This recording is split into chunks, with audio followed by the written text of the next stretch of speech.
પૂછું કે તને વાગતું નથી? ભરતજીએ જવાબ આપ્યો, તું કોને મારે છે રાજા? તમે તો શરીરને મારો છો, હું શરીરી છું. નૈનમ છિન્નંતિ શસ્ત્રાણિ નૈનમ દહતિ પાપક. આ સંસારમાં અગ્નિ ક્યારે બાળી ન શકે, શસ્ત્ર છેદી ન શકે, પાણી ભીંજવી ન શકે, વાયુ સૂકવી ન શકે. હું તો આત્મા છું.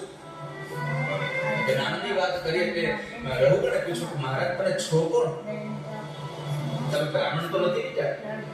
કારણ આ સંસારમાં હું કોઈનાથી નથી ડરતો, કેવળ બ્રાહ્મણથી ડરું છું.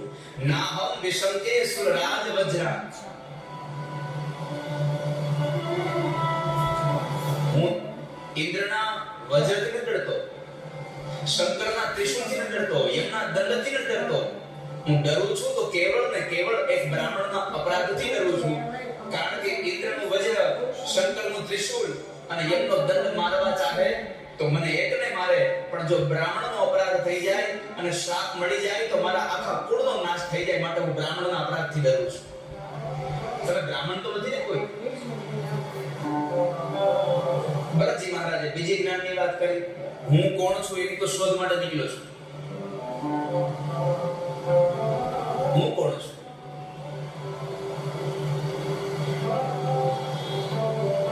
પછી કહ્યું કે તમે ચક્રવર્તી રાજા ભરતને ઓળખો છો? અરે હા, અમે એના જ રાજ્યમાં રહીએ છીએ. એ તો મૃત્યુ પામ્યા. રાજા, એ તમારા માટે મૃત્યુ પામ્યા. હું એ જ ચક્રવર્તી રાજા છું. હું પણ તમારા જેમ ભજન કરવા માટે ગયો હતો, પણ એ સમયે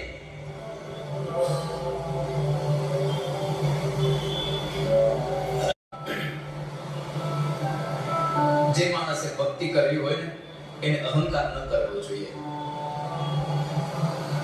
જે માણસ સરળ બને છે, સહજ બને છે, એ સાચી ભક્તિ કરે છે.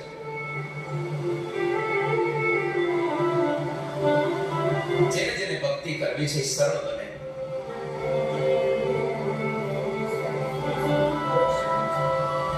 સમણીયાળામાં ભક્તિ રે કરવી રાખ થઈને રેવું પાનબાઈ. મેળવું યંતરનું